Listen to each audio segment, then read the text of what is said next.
स्वागत है आप सभी का अपने YouTube चैनल एजुकेशन पॉइंट पर। फ्रेंड्स, आज हम करेंगे क्लास 12th की हिंदी ऐच्छिक हिंदी इलेक्टिव जो है उसमें जो बुक है अभिव्यक्ति और माध्यम की जो किताब है उसका चैप्टर नंबर 2 करेंगे। तो चलिए स्टार्ट करते हैं। देखिए, इस चैप्टर का नाम है पत्रकारीय लेखन के विभिन्न रूप और लेखन प्रक्रिया। तो इसका मतलब यहाँ पर सबसे पहले हमें जो पाठ का जो नाम होता है उसी से समझना होता है कि जो पूरा का पूरा जो पाठ है उसमें किस बारे में चर्चा की जाएगी। तो देखिए, पत्रकारीय लेखन के विभिन्न रूप। तो इस पाठ में हम पढ़ेंगे कि जो पत्रकारीय लेखन है उसके अलग अलग रूपों का इस्तेमाल करके जनता तक या फिर सभी लोगों तक सूचनाओं का प्रसारण किया जाता है। और पत्रकारीय लेखन के विभिन्न रूप और लेखन प्रक्रिया, और जो पत्रकारीय लेखन है उसकी लेखन प्रक्रिया क्या है, किस लेखन प्रक्रिया से गुजर कर जो पत्रकारीय लेखन होता है वो संपन्न होता है। तो देखिए, तो सबसे पहले हमें जानना होगा ये पत्रकारीय लेखन क्या होता है। तो देखिए, पत्रकारीय लेखन अखबार पाठकों को सूचना देने, जागरूक और शिक्षित करने, उनका मनोरंजन करने का दायित्व निभाते हैं। हम सभी यह बात जानते हैं कि जो अखबार है, जो न्यूज़पेपर होते हैं, वो पाठकों को, पाठक मतलब जो भी उन्हें पढ़ते हैं, अखबार लिखित रूप में होते हैं, मुद्रित माध्यम है तो हम उसे पढ़ते हैं, प्रिंट माध्यम है हम उसे पढ़ते हैं। तो जो भी पाठक होते हैं उनको सूचना देना, जो भी अखबार को पढ़ता है वह उससे क्या क्या चीजें प्राप्त करता है। एक अखबार अपने पाठकों को क्या क्या चीजें उपलब्ध करवाता है। जो अखबार है वह पाठकों को सूचना प्रदान करता है, सूचना देने का और जागरूक करने का। अखबार क्या करता है? जागरूक करने का। अखबार क्या करता है कि अपने पाठकों को सूचना प्रदान करता है। किसी भी विषय में अगर कोई भी घटना घटित हुई है उसके बारे में पूर्ण सूचना जो अखबार होता है वह अपने पाठकों को उपलब्ध करवाता है और अपने पाठकों को उसके साथ साथ जागरूक भी करता है उनके खुद के अधिकारों के प्रति या फिर किसी भी बात के प्रति उन्हें जागरूक करता है। और शिक्षित करने, साथ ही साथ वह अपने पाठकों को शिक्षित करने का दायित्व भी निभाता है, उनका मनोरंजन करने का दायित्व। और उसके साथ साथ वह ऐसा नहीं है कि सारी की सारी चीजें जो है केवल यही चीजें करता है, उसके साथ साथ वह मनोरंजन भी प्रदान करता है। आपने देखा होगा जो अखबार होते हैं उनमें कुछ ऐसे पृष्ठ आते हैं, कुछ ऐसे पेज दिए जाते हैं जिनमें हमें हमारा मनोरंजन किया जाता है। हमें जैसे कोई भी हमारे सामने विकट समस्या होती है हमारे देश में या फिर हमारे सामने, तो क्या किया जाता है, उसके प्रति हमें जागरूक किया जाता है, हमें शिक्षा प्रदान की जाती है किसी भी चीज के प्रति।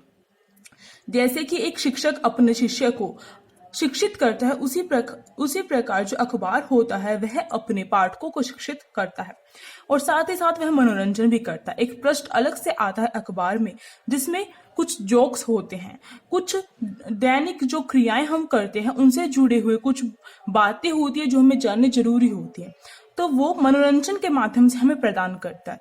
तो साथ ही साथ वह हमें मनोरंजन भी प्रदान करता है। पत्रकार इस दायित्व की पूर्ति के लिए लेखन के विभिन्न रूपों का प्रयोग करते हैं और इन सभी दायित्वों की पूर्ति के लिए जो हमने ऊपर अभी दायित्व पढ़े हैं कि एक अखबार क्या क्या काम करता है, उसका क्या क्या दायित्व होता है, इन सभी दायित्वों की पूर्ति के लिए जो पत्रकार होता है, जो लेखक होता है, जो पत्रकार होता है, उन सभी चीजों के दायित्व पत्रकार कौन होता है? जो लिखता है। तो जो पत्रकार होता है इन सभी दायित्वों की पूर्ति के लिए, उनको पूरा करने के लिए लेखन के विभिन्न रूपों का प्रयोग करता है, लेखन के अलग अलग रूपों का प्रयोग करता है और जो घटनाएं होती हैं या फिर जो ये दायित्व होते हैं इनकी पूर्ति के लिए लेखन करता है, वो भी अलग अलग लेखन प्रक्रियाओं के द्वारा, अलग अलग विभिन्न रूपों के द्वारा लेखन के। तो इन सभी का प्रयोग करते हुए जब वह लेख लिखता है अपने पाठकों के लिए, अखबार में के लिए, तो इसे पत्रकारीय लेखन कहा जाता है। तो आपसे अगर पूछा जाए पत्रकारीय लेखन क्या होता है तो आपको यही डेफिनेशन देनी है, क्योंकि ये बिल्कुल एग्जैक्ट डेफिनेशन है। और इसमें अगर आपसे पूछा जाए कि जो अखबार है उसके कौन कौन से दायित्व होते हैं तो आपके सामने दायित्व भी लिखे हुए हैं। अब देखिए, लोकतंत्र में अखबार एक पहरेदार, शिक्षक और जनमत निर्माण का कार्य करते हैं। बहुत बार पूछ लिया जाता है कि जो लोकतंत्र में अखबारों की आवश्यकता क्यों पड़ती है या फिर लोकतंत्र में अखबारों की क्या प्रासंगिकता है। तो लोकतंत्र में अखबार एक पहरेदार शिक्षक एक पहरेदार शिक्षक की तरह कार्य करते हैं। जो इसका तात्पर्य क्या है? इसका तात्पर्य यहाँ पर यही है कि जिस प्रकार से एक शिक्षक अपने अपने शिष्यों को शिक्षित करता है, सूचनाएं प्रदान करता है और साथ ही साथ जागरूक भी करता है, शिक्षित भी करता है, उसी प्रकार से जो अखबार होते हैं लोकतंत्र में एक पहरेदार शिक्षक की तरह कार्य करते हैं। इसका तात्पर्य यहाँ पर यही है कि वह जो लोकतंत्र में जो भी चीजें घटित होती हैं और लोकतंत्र को कायम करने के लिए अपने जो पाठक होते हैं उन्हें शिक्षा प्रदान करता है, उनके अधिकार बतलाता है उन्हें, और जनमत निर्माण का कार्य करता है और साथ ही साथ जनमत निर्माण का कार्य भी करता है। अच्छे लेखन के लिए ध्यान रखने योग्य बातें। एक अच्छे लेखन के लिए अगर आप भी कभी कोई लेखन कार्य करते हैं या फिर कोई एक पत्रकार होता है वह लेखन कार्य करता है, तो उसके लिए कौन कौन सी बातें हैं जो उसे ध्यान में रखनी चाहिए अपने लेखन करते समय। तो देखिए ये कुछ बातें हैं। सीधी, सरल एवं प्रभावी भाषा।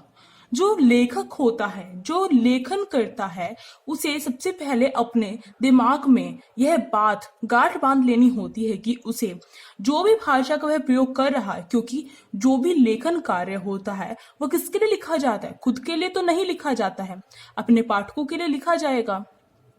तो पाठकों के लिए लिखा जाएगा, तो इसके लिए उसे सबसे पहले यह बात ध्यान में रखनी होगी, क्योंकि जो एक लेखन होता है उसमें सबसे महत्वपूर्ण बात यही होती है कि उसकी भाषा किस प्रकार की है। अगर भाषा ही सही नहीं होगी तो लेखन कार्य का कोई फायदा ही नहीं होगा। तो उसमें सीधी, सरल एवं प्रभावी भाषा होनी चाहिए। अगर मान लीजिए अगर आप भी कभी निबंध लिखते हैं तो आप उसमें क्या करते हैं, अपनी जो भाषा होती है उस पर ध्यान देते हैं कि आपको कौन कौन से ऐसे वर्ड्स है, कौन कौन से ऐसे शब्द है जिन्हें प्रयोग करना चाहिए, जिससे आपका लेखन कार्य उभर कर सामने आएगा। तो इसी प्रकार से एक पत्रकार को भी करना चाहिए, उसे सीधी, सरल एवं प्रभावी भाषा। जो भाषा है बिल्कुल सीधी होनी चाहिए, सरल होनी चाहिए और उसके साथ साथ प्रभावी भी होनी चाहिए। ऐसा नहीं है कि हम बिल्कुल ही सीधी सरल भाषा लिख रहे हैं और उसमें कोई प्रभाव ही नहीं है, प्रभावी भी होनी चाहिए। सब वह एक जो भाषा का प्रयोग करेगा लेखक अपने लेखन के समय, लेखन कार्य के समय, तो उस भाषा में सीधापन, सरल भी होनी चाहिए और साथ ही साथ ऐसी भी होनी चाहिए कि वो ऐसा लगे कि जो लेखन कार्य है वो बिल्कुल अच्छा किया गया है। प्रभावी भाषा भी होनी चाहिए जो अपना प्रभाव दूसरों पर छोड़ सके। मुहावरों और लोकोक्तियों का प्रयोग। जो अच्छे लेखन में हमेशा यह बात ध्यान रखने की है कि जो लेखन है उसमें मुहावरों और लोकोक्तियों का प्रयोग भी करना चाहिए। अब आप इसे अपने निबंध के साथ जोड़कर देख सकते हैं। अगर आप निबंध कार्य कर रहे हैं, निबंध लेखन कर रहे हैं, तो उसमें आप क्या करते हैं, कुछ मुहावरे डालते हैं, कुछ लोकोक्तियां भी डालते हैं। क्यों डालते हैं? जिससे कि आपका जो निबंध है वह अच्छा जिसका निबंध है आपका वह अच्छा दिखे, आकर्षक हो। उसी प्रकार से लेखन कार्य करते समय जो एक पत्रकार होता है उसे, जो लेखक होता है उसे मुहावरों का प्रयोग करना चाहिए, लोकोक्तियों का प्रयोग करना चाहिए। परंतु ऐसा नहीं है कि वह जो मुहावरों का प्रयोग कर रहा है वह इस प्रकार के मुहावरों का प्रयोग कर दे कि वह जो आम लोग हैं उन्हें समझ ही ना पाए। ऐसे मुहावरों का प्रयोग करना चाहिए जो प्रचलित हों, जिसे सब जानते हों, और ऐसी लोकोक्तियों का प्रयोग भी करना चाहिए। ऐसा नहीं कि आपने कहीं से देखा कुछ अजीब सा और जिसका अर्थ आज तक किसी को पता ही ना हो और आप उस मुहावरे का प्रयोग कर दें और उसके बारे में देखना, उसके बारे में उसका अर्थ निकालना भी बहुत मुश्किल हो लोगों के लिए। तो इससे क्या होगा, जो भी आप लेखन कार्य करेंगे वह आधा अधूरा रह जाएगा। तो ऐसा नहीं होना चाहिए। गूढ़ से गूढ़ विषय की प्रस्तुति। जब लेखन कार्य किया जाता है किसी भी विषय के ऊपर कोई भी लेखन कार्य किया जाता है तो उसमें गूढ़ से गूढ़ विषय की प्रस्तुति होनी चाहिए। अगर हमने कोई घटना उठा ली है, कोई अपने विषय में कोई घटना ले ली है या फिर किसी भी बारे में हमने लेखन कार्य शुरू किया है, तो उसमें हमें उसके बारे में संपूर्ण जानकारी होनी चाहिए। सबसे पहले हमें खुद भी संपूर्ण जानकारी होनी चाहिए, जिससे कि अगर हम लेखन कार्य अपना समाप्त करते हैं और हमारे पाठक हमारा जो लिखा हुआ है वह पढ़ते हैं तो उनके मन में किसी प्रकार का कोई प्रश्न नहीं रहना चाहिए। उनके जितने प्रश्न हैं वो हमारे लेखन कार्य से पूर्ण हो जाने चाहिए। जिस भी विषय के बारे में जो पाठक होते हैं उनके जो प्रश्न हैं वो उसी में ही उन्हें उनके उत्तर मिल जाने चाहिए, जिससे कि हमारा जो लिखा हुआ है वह सफल हो। क्योंकि हम क्यों लिखते, अगर हमने कुछ भी लिख दिया और उसमें हमने पूर्ण रूप से सारी जानकारी प्राप्त नहीं करी, हमें खुद ही नहीं पता उसके बारे में, तो हम औरों को क्या बताएंगे। तो उसमें गूढ़ से गूढ़ विषय मतलब कि गहरी जो जानकारी है वो भी हमें बतानी होगी लेखन के दौरान। छोटी से छोटी बात भी, जो छोटे से छोटे जो विषय है उसके तह तक जाना होगा, हमें उसके तह तक लिखना होगा। विषय तथ्यों द्वारा पुष्ट, जो विषय है, जो भी हम विषय उठाते हैं, जिसके ऊपर लिखते हैं, जो भी हमारा विषय होगा, तो उसमें जो भी बातें कही जाएंगी तो उन्हें हमें क्या करना है, उन्हें पुष्ट भी करना है, उन्हें प्रमाणिक भी दिखाना है कि हम जो भी बातें कह रहे हैं अपने मन अनुसार नहीं कह रहे, अपनी काल्पनिक बातें नहीं कह रहे हैं। तो इसके लिए हमें कुछ तथ्यों के द्वारा भी उन्हें पुष्ट करना होगा। जैसे कि अगर आप अखबार में देखते हैं तो कोई भी विषय अगर कोई भी विषय जिसके ऊपर उन्होंने लिख रखा है, लेखन कार्य कर रखा है, तो आप क्या देखते हैं, जब आप उसे पढ़ते हैं तो बीच बीच में किसी के द्वारा कुछ बात बोली जाती है तो उसका नाम भी तो बताया जाता है। ऐसा तो नहीं है कि उसका नाम ना बताकर सीधे वो बात बता दी गई, तो आपको कैसे प्रमाणिक लगेगा। और साथ ही साथ आपको जो संदर्भ होता है उसमें संदर्भ भी बताया जाता है कि कहाँ से लिया गया है यह सब। तो बहुत बार आपने देखा होगा इंटरनेट पे भी अगर आप कुछ सर्च करते हैं तो आपने देखा होगा संदर्भ भी बताते हैं कि ये चीजें कहाँ से ली गई है जो इसमें इस्तेमाल की गई है। तो हमें जो विषय है उनकी पुष्टि के लिए हमें कुछ तथ्य भी बताने होंगे, कुछ तथ्य भी देने होंगे। लेख उद्देश्यपूर्ण हो, जो भी लेख किया जाए, जो भी लेखन कार्य किया जाए, उसमें जो विषय उठाया जाए, सबसे बड़ी बात यही होती है। जो लेख है, जो विषय, सबसे बड़ी बात यही होती है एक लेखक के लिए कि जो विषय वह उठा रहा है उसका कोई ना कोई उद्देश्य हो।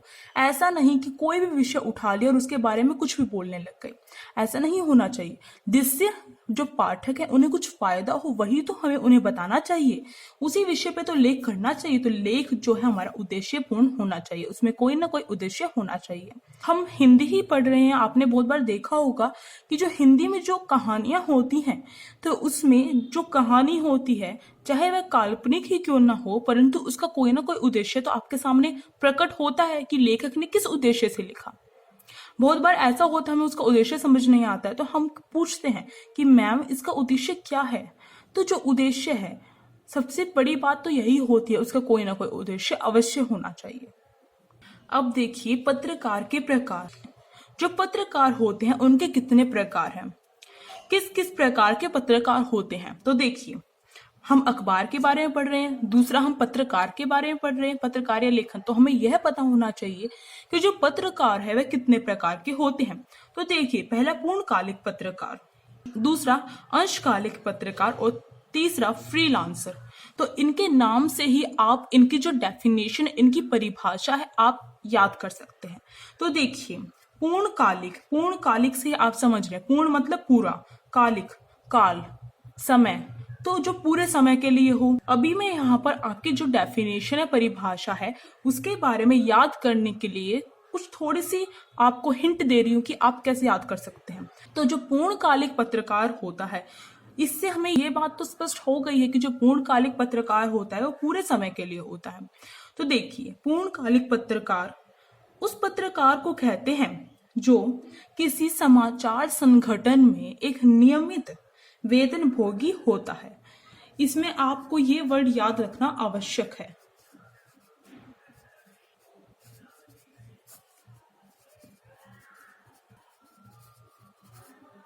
नियमित वेतनभोगी एक समाचार संगठन में काम करने वाला नियमित वेतनभोगी होता है। कौन होता है? जो ये पत्रकार है, जो भी पत्रकार एक समाचार संगठन के लिए नियमित वेतनभोगी होता है, मतलब कि नियमित, रेगुलर। नियमित का मतलब क्या होता है? रेगुलर।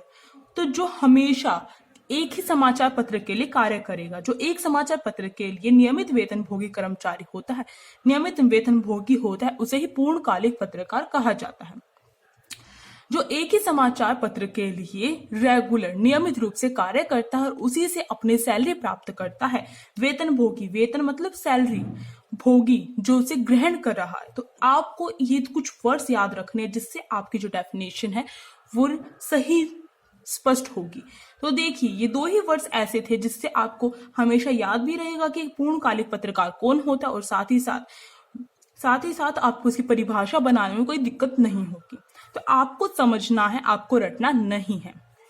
तो देखिए, तो इससे आप समझ गए कि पूर्णकालिक पत्रकार कौन होता है, जो रेगुलर नियमित रूप से एक ही समाचार पत्र के लिए कार्य करता है और उसी से अपना वेतन प्राप्त करता है, उसे ही पूर्णकालिक पत्रकार कहा जाता है। अब देखिए अंशकालिक पत्रकार।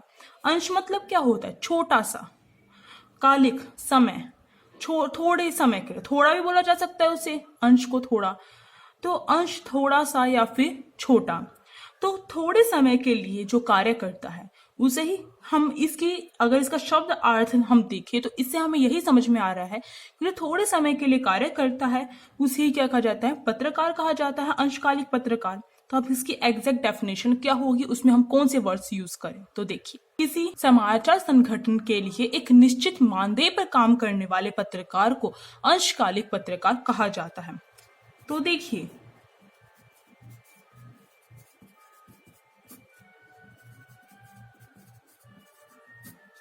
इसमें ये दो वर्ड्स हैं जो आपको याद रखना है अंशकालिक पत्रकार के लिए, एक निश्चित मानदेय पर काम करने वाला। तो निश्चित मानदेय मतलब कि जो भी एक अखबार होगा, अगर किसी पत्रकार को वह लेता है तो वह तय कर लेता है कि तुम्हें इतने ही जो वेतन है इतना ही प्राप्त होगा, तुम्हें इतना वेतन दिया जाएगा और तुम इतने दिनों के लिए हमारे लिए काम करोगे, हमारे अखबार के लिए तुम लेखन करोगे। तो एक फिक्स टाइम के लिए उन्हें ले लिया जाता है और उनकी सैलरी भी तय कर दी जाती है। तो उसे अंशकालिक पत्रकार कहा जाता है, जो एक निश्चित मानदेय पर काम करते हैं। किसी भी समाचार संगठन के लिए एक निश्चित मानदेय पर कार्य करते हैं, उसे ही अंशकालिक पत्रकार कहा जाता है। इसमें जो ये पूर्णकालिक पत्रकार था, इसमें परमानेंट पत्रकार आए हैं, इसमें परमानेंट पत्रकार आए। और अंशकालिक मतलब कि थोड़े समय के लिए उन्हें एग्रीमेंट साइन कर दिया जाता है उनका, कि तुम्हें इतने ही समय के लिए और इतनी सैलरी पर, ना तो तुम अपनी सैलरी, अपना वेतन बढ़ा सकते हो, और इतने ही समय के लिए तुम इतनी सैलरी में काम करोगे हमारे लिए, हमारे अखबार के लिए। अब देखिए फ्रीलांसर। अब देखिए फ्री जो शब्द है इसको ही देखिए। फ्री मतलब क्या होता है? स्वतंत्र, आजाद। तो फ्रीलांसर पत्रकार कौन होगा? अगर आप इसके शब्द अर्थ से ग्रहण करें, इसका जो परिभाषा होती है, तो आप क्या सोचेंगे? अभी मैंने आपको फ्री का मतलब बताया, आजाद या फिर स्वतंत्र। तो आप क्या सोचेंगे? ऐसा पत्रकार जो स्वतंत्र होता है। तो आप बिल्कुल सही सोच रहे हैं। तो देखिए इसकी परिभाषा क्या होगी। जो फ्रीलांसर पत्रकार होता है उसका संबंध किसी एक अखबार से नहीं होता है, किसी भी एक खास अखबार से नहीं होता है। उसका नाम किसी भी एक अखबार से जुड़ा हुआ नहीं होता है कि वह उसी अखबार के लिए कार्य करेगा। वह स्वतंत्र है। वह किस आधार पर कार्य करता है? वह भुगतान के आधार पर कार्य करता है। तो इसमें आपको याद रखना है भुगतान, भुगतान के आधार पर कार्य करता है फ्रीलांसर पत्रकार। इसका अर्थ क्या है? वह किसी भी एक अखबार से जुड़ा हुआ नहीं है। अगर कोई भी अखबार उसे, मान लीजिए एक, ये जो फ्रीलांसर पत्रकार है उसे एक अखबार लिखने के लिए, लेख लिखने के लिए एक अखबार उसे 50 रुपए दे रहा है। अगर मान लीजिए उसे 50 से, अगर थोड़े से भी ज्यादा जो पैसे हैं वो कोई और देगा, कोई वेतन उसे कोई और देगा इससे ज्यादा, तो वह उसके लिए कार्य करेगा। फिर अगर उससे ज्यादा कोई और देगा तो वह उसके लिए कार्य करेगा। मतलब वो किसी एक अखबार से बंधा हुआ नहीं है। वह अपनी मर्जी से, जिस भी अखबार वाले, जो भी अखबार, वह अपनी मर्जी से भुगतान के आधार पर, जो उसे सैलरी दी जाएगी, जो पैसे दिए जाएंगे, उसके आधार पर ही क्या करता है? वह अखबारों के लिए लेखन करता है। तो इसमें पहले वाले जो दो देखे थे हमने, पहले वाला तो परमानेंट था, एक ही अखबार के लिए लिखता था। दूसरे वाले का एग्रीमेंट साइन होता था कि वह उस अखबार के लिए इतने समय के लिए और इतने वेतन में लिखेगा। तीसरा जो है वह अपनी मर्जी से भुगतान के आधार पर क्या करता है? लेखन कार्य करता है। तो आपको ये जो वर्ड्स हैं वो आपको याद रखने और इनके मीनिंग याद रखने हैं, तो आप इनकी परिभाषा बनाने में सक्षम होंगे। और मैं आपको बता दूं, आपको बस एक छोटा सा कार्य करना है। अब आपने पूरी वीडियो देख लिया तो आपको एक बस छोटा सा कार्य करना है।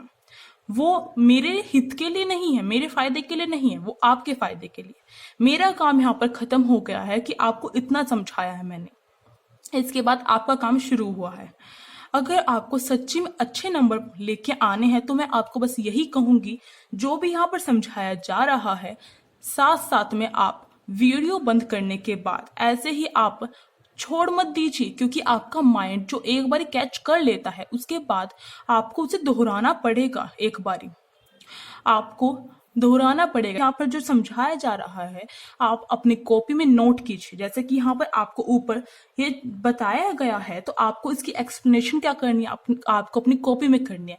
इससे आपकी जो हैंड राइटिंग है वो भी बढ़ेगी, वो भी उसमें उसकी स्पीड जो होगी वो स्पीड बढ़ेगी, आपकी हैंड राइटिंग की, आपके लिखने की स्पीड बढ़ेगी, आपकी हैंड राइटिंग अच्छी होगी। साथ ही साथ आपका जो दिमाग है वो उसे बिल्कुल पकड़ लेगा, जकड़ लेगा। जो भी चीजें आपने पढ़ी आपका माइंड कभी नहीं भूलेगा। आप हमेशा यह बात याद रखिए। तो रिवीजन जो होती है वो जरूर चाहिए होती है। तो बस आपको यही करना है कि वीडियो बंद करने के बाद आप थोड़ा सा रेस्ट कर सकते हैं। उसके बाद आपको क्या करना है, जो पॉइंट्स यहाँ पर दिए गए हैं आप उनका स्क्रीनशॉट ले लीजिए और बाद में उसकी एक्सप्लेनेशन कीजिए। तो आपका क्या होगा, आपका जो पकड़ है इस विषय में आपकी बड़ी पक्की हो जाएगी। बस आपको यही याद रखना है। तो अब मेरा कार्य यहाँ पर समाप्त होता है और आपका शुरू होता है। तो ये जो वीडियो है इसमें अभी जो चैप्टर है वो बाकी है, खत्म नहीं हुआ है, हम नेक्स्ट पार्ट में करेंगे। तो अगर आपको अच्छी लगी हो तो please like share and comment करके बताएं कैसी लगी। अगर आप चैनल पर नए हो तो आप सब्सक्राइब कर सकते हैं और साइड में जो बेल आइकन है उसे प्रेस कर सकते हैं, जिससे कि न्यू वीडियोस की नोटिफिकेशन आपके फोन में आ सके। Thank you.